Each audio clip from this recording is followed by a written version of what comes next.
ایک شخص قانون دان ہے، فقہی ہے، اس نے فقہ کے مطابق فیصلہ کرنا ہے، وہ کس ایمان کو مد نظر رکھے گا؟ دل والے کو یا زبان والے کو؟ تو آپ پلیس کر سکتے ہیں امام ابو حنیفہ کیا کہہ رہے ہیں. وہ کہہ رہے ہیں جس نے زبان سے یہ شہادت دے دی ہے اشہد ان لا الہ الا اللہ، اب نہ یہ الفاظ بڑھتے ہیں نہ گھٹتے ہیں.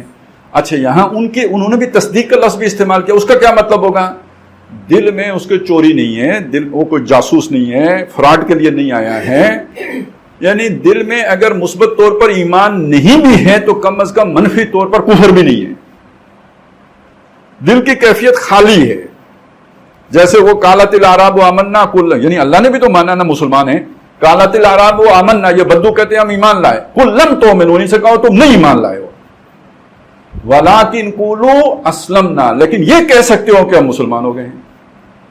تو گویا اسلام کے اعتبار سے آپ کے دل میں مثبت طور پر تصدیق نہ بھی ہو، صرف منفی طور پر کفر نہ ہو، تو تب بھی اسے تصدیق ہی کے درجے میں دنیا میں مانا جائے گا. کیونکہ اس اقرار کے ساتھ اگر منفی طور پر کفر ہے دل میں تو وہ اقرار بے وقت ہے، اس کی پھر کوئی اہمیت نہیں رہے گی. لیکن اگر کوئی منفی جذبہ دل میں نہیں ہے تو اقرار اپنی جگہ پہ مثبت ہے، اس کو وزن ملے گا. چلیں اسے آپ زیرو پہ رکھیں تو زیرو بھی پازیٹیو ویلیو رکھتا ہے، وہ نیگیٹو ویلیو میں نہیں جائے گا، وہ پازیٹیو ویلیو رکھے گا زیرو بھی. تو اس حوالے سے یہ بات سمجھ لیجئے کہ جب امام ابو حنیفہ رحمۃ اللہ علیہ کہتے ہیں لا یزید ولا ینقص، نہ گھٹتا ہے نہ بڑھتا ہے، تو وہ قانونی ایمان کی بات کر رہے ہوتے ہیں. اب آ جائیں جب امام بخاری کہہ رہے ہوتے ہیں کہ جی یزید و ینقص قول و عمل، قول بھی ہے عمل بھی ہے. اب یہ بہت اہم بات ہے. امام بخاری رحمۃ اللہ علیہ فقہی نہیں ہے، وہ محدث ہے، اور وہ جب ایمان کی بات کرتے ہیں تو وہ قلبی ایمان کی بات کرتے ہیں، حقیقی ایمان کی بات کرتے ہیں، یا تصدیق قلبی کی بات کرتے ہیں. لہذا وہ ایمان کے ساتھ جس دوسری شے کو لے کے آتے ہیں وہ عمل ہے. کیوں لے کے آتے ہیں؟ اگر تصدیق ہوگی تو عمل لازمی ہوگا. اس کے لیے کئی روایات آپ کے سامنے ہیں. کفر اور ایمان میں فرق کرنے والی شے نماز ہے. جس نے نماز نہیں پڑھی تو گویا وہ ایمان سے محروم ہے. اب اس ایمان سے محرومی کو اگر آپ اسلام سے محرومی کے ساتھ جوڑیں گے تو پھر رولا ہو جائے گا، پھر وہ خوارج والی لائن پہ جا کے کھڑے ہو جائیں گے. اور اس ایمان کی محرومی کو اس آخرت والی محرومی کے والے ایمان کے ساتھ جوڑیں گے. اب آپ نے صحیح جگہ پہ اسے رکھا ہے. وہ حدیث ذہن میں لے آئیں جو آج کل عام بولی بھی جاتی ہے نا، مومن یہ بھی کر سکتا ہے، یہ بھی کر سکتا ہے، یہ بھی کر سکتا ہے، جھوٹ نہیں بول سکتا. تو اب ایک شخص جھوٹ بولے آپ اسے کافر کہیں گے؟ پھر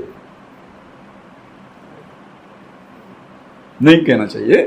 اس لیے کہ بات جو کہی جا رہی ہے جھوٹ، یہ دل والے ایمان کی بات کی جا رہی ہے، تصدیق قلبی کی بات کی جا رہی ہے. اس کا حساب کہاں ہونا ہے؟ آخرت میں ہونا ہے. ایک اور چیز آتی ہے حدیث میں کہ کوئی شخص جو ہے حالت ایمان میں زنا نہیں کر سکتا. لا یزنی زانی حین یزنی وہو مومن، کوئی زانی حالت ایمان میں زنا نہیں کرتا. ولا یسرق السارق حین یسرق وہو مومن، کوئی چور جب وہ چوری کر رہا ہوتا ہے تو مومن نہیں ہوتا. وہ پہلا ترجمہ میرا ٹھیک نہیں تھا، اب یہ دوسرا ترجمہ ٹھیک ہے. لا یزنی زانی، کوئی زانی زنا نہیں کرتا، حین یزنی جب کہ وہ زنا کر رہا ہوتا ہے، وہو مومن، ان کو وہ مومن بھی ہو. اس لمحے وہ مومن نہیں ہوتا جب وہ یہ حرکت کر رہا ہوتا ہے. ولا یسرق السارق حین یسرق وہو مومن، اور کوئی چور جب چوری کر رہا ہوتا ہے تو مومن نہیں ہوتا. ولا یشرب الشرب حین یشرب وہو مومن، اور شراب نہیں پی جا رہی ہوتی، کوئی شراب پینے والا نہیں پیتا کہ وہ مومن بھی ہو. اس میں اتنی تو قید آ گئی نا، جب وہ فیل ہو رہا ہوتا ہے تو اس وقت وہ مومن نہیں ہوتا. اگر آپ اسے اس ایمان کی نفی کو قولی ایمان کی نفی کے ساتھ جوڑ دیں گے تو اس کا مطلب ہے اس حالت میں اگر قتل کر دو تو آپ نے ایک کافر کو قتل کیا، یہی پھر مطلب نکلے گا. لیکن یہ بات تو نہیں ہے.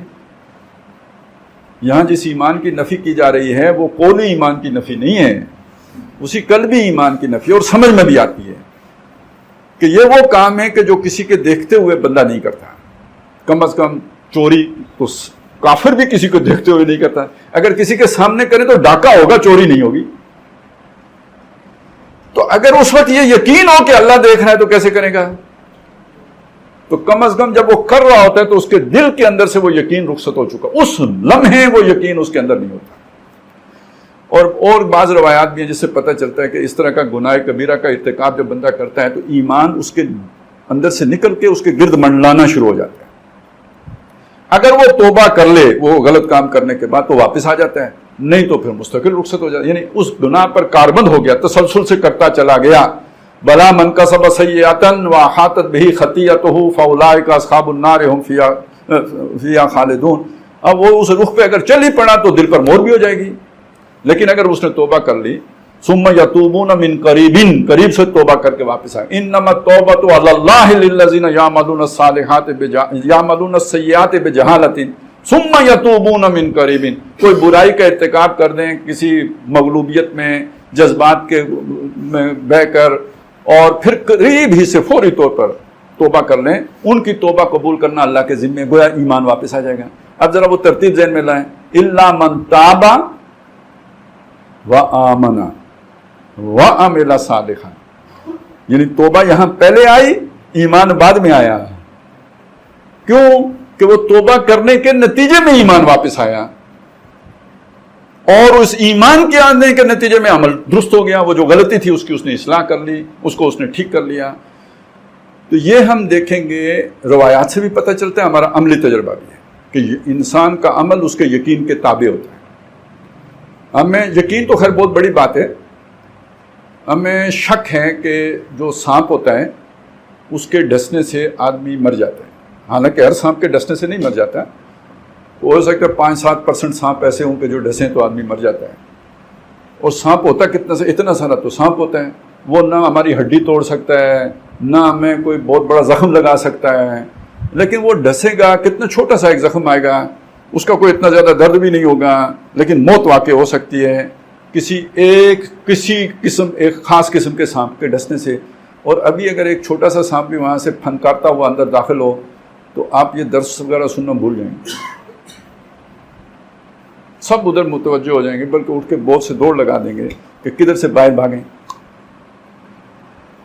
تو اگر یقین ہو تو عمل یقین کے تابع ہوتا ہے یا نہیں ہوتا ہے؟ ہم انگارہ ہاتھ میں کیوں نہیں پکڑتے؟ پتہ ہے بھائی یہ تو جلاتا ہے، لیکن ہم جھوٹ بول لیتے ہیں، پتہ ہے اس سے چھالا نہیں پڑے گا۔ اور اگر یقین ہو کہ ایک دن آئے گا کہ اس سے چھالا پڑے گا، ایک دن آئے گا اس سے چھالا پڑے گا، تو جیسے انگارہ ہاتھ میں نہیں پکڑتے ایسے ہی جھوٹ بھی نہیں بولیں۔ تو جب یہ والی حقائق آپ کے سامنے ہوں گے تو اب ایمان اور عمل ایک ہی اکائی ہو گئے یا نہیں ہو گئے؟ یہ ایک دوسرے کے ساتھ بالکل لازم و ملزوم کی حیثیت اختیار کر گئے یا نہیں کر گئے؟ تو اگر امام بخاری کہتے ہیں الایمان قول و عمل، تو وہ اس ایمان کی بات کر رہے ہوتے ہیں، اس قانونی ایمان کی بات ہی نہیں کر رہے ہوتے۔ اور یہ والا ایمان گھٹتا بھی ہے اور بڑھتا بھی ہے۔ ابھی ہم یہاں پہ بیٹھے ہیں، میں درس دے رہا ہوں، آپ سن رہے ہیں، میری جو ابھی کیفیت ہے یہاں سے نکل کے جب میں گاڑی چلا رہا ہوں گا تو یہ کیفیت میری نہیں ہوگی، اور آپ کی بھی یہ کیفیت نہیں ہوگی۔ ہمارا اپنا عملی تجربہ ہے، صحابہ اکرام کے ساتھ بھی یہ ہوتا تھا۔ ایک صحابی ہیں حضرت حنظلہ رضی اللہ تعالیٰ عنہ، ایک دن گھر سے نکلتے ہیں، وہ کہتے ہیں نافقہ حنظلہ، خود کہتے ہیں حنظلہ منافق ہو گیا، نافقہ حنظلہ، نافقہ حنظلہ، نافقہ حنظلہ، حنظلہ تو منافق ہو گیا۔ آگے حضرت ابوبکر صدیق رضی اللہ تعالیٰ عنہ مل گئے، انہوں نے کہا کیا ہوا حنظلہ تمہیں؟ انہوں نے کہا میں جب حضور کے پاس ہوتا ہوں تو میری اور کیفیت ہوتی ہے، جب گھر میں بیوی بچوں میں ہوتا ہوں تو میری اور کیفیت ہوتی ہے، تو یہ تو نفاق کی علامت ہے، میں منافق ہو گیا۔ انہوں نے کہا یہ تو میرے ساتھ بھی ہوتا ہے، چلو دونوں چلتے ہیں۔ ہم جیسا ہوتا ہے تو کہتا میں سمجھاتا ہوں تمہیں، انہوں نے کہا نہیں دونوں چلتے ہیں، نبی صلی اللہ علیہ وسلم کے پاس چلتے ہیں، ان سے پوچھتے ہیں کہ بھائی کیا مسئلہ ہے۔ تو جب یہ بات جا کے حضور صلی اللہ علیہ وسلم کے سامنے عرض کی تو نبی صلی اللہ علیہ وسلم نے فرمایا کہ جو کیفیت تمہاری میری محفل میں ہوتی ہے، وہ کیفیت اگر دائمی ہو جائے، مسلسل ہو جائے، تو تمہارے بستروں پر، سمجھ رہے ہیں یا حالت جنابت میں بھی آ کے فرشتے تم سے مصافحہ کریں، پھر تمہیں وہ درجہ مل جائے، تو وہ مستقل تو نہیں ہو۔ اصل میں یہاں میں کیا کہنا چاہ رہا ہوں، وہ جو دل والے ایمان کی کیفیت ہے وہ ایک جیسی نہیں رہتی، وہ بدلتی رہتی ہے، کبھی زیادہ بھی ہوتی ہے، کبھی کم بھی ہوتی ہے۔ قرآن سے ثابت ہے الذی اذا تلیت علیہم آیاتہ زادتہم ایمانا، جب ان پر آیتیں پڑھی جاتی ہیں تو ان کے ایمان میں ترقی ہو جاتی ہے، اضافہ ہو جاتا ہے، بڑھ جاتا ہے ان کا ایمان۔ اچھا، یہ جو قرآن مجید میں آتا ہے کہ ہم اقرب للایمان ہم اقرب للکفر یومئذ للایمان، اس دن وہ ایمان کی نسبت کفر کے زیادہ قریب تھے، تو اس کا مطلب ہے یہ کوئی پینڈولم کی طرح کبھی کفر کے قریب چلا جاتا ہے، کبھی ایمان کی طرف آ جاتا ہے۔ ان الذین آمنوا ثم کفروا ثم آمنوا ثم کفروا ثم ازدادوا کفرا، پہلے وہ ایمان لائے پھر کافر ہو گئے، پھر ایمان لائے پھر کافر ہو گئے، پھر کفر میں بڑھتے چلے گئے۔ تو یہ قانونی ایمان کی بات نہیں ہو رہی ہے، یہ اس دل کی کیفیت کی بات ہو رہی ہے، کبھی ادھر کبھی ادھر، کبھی ادھر کبھی ادھر، اور پھر ادھر ہی ادھر، مذبذبین بین ذالک لا الہ ہؤلاء ولا الہ ہؤلاء۔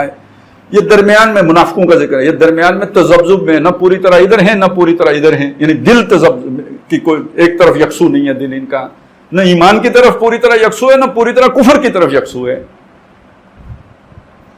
تو یہ دل کی کیفیات ہیں جو گھٹتی بڑھتی رہتی ہیں، کبھی کفر کی طرف کبھی ایمان کی طرف۔ حدیثوں سے بھی ثابت ہے، قرآن سے بھی ثابت ہے، ہمارے تجربے کی بات بھی ہے۔ تو اس اعتبار سے امام بخاری رحمۃ اللہ علیہ کا قول بالکل 100% درست ہوگا۔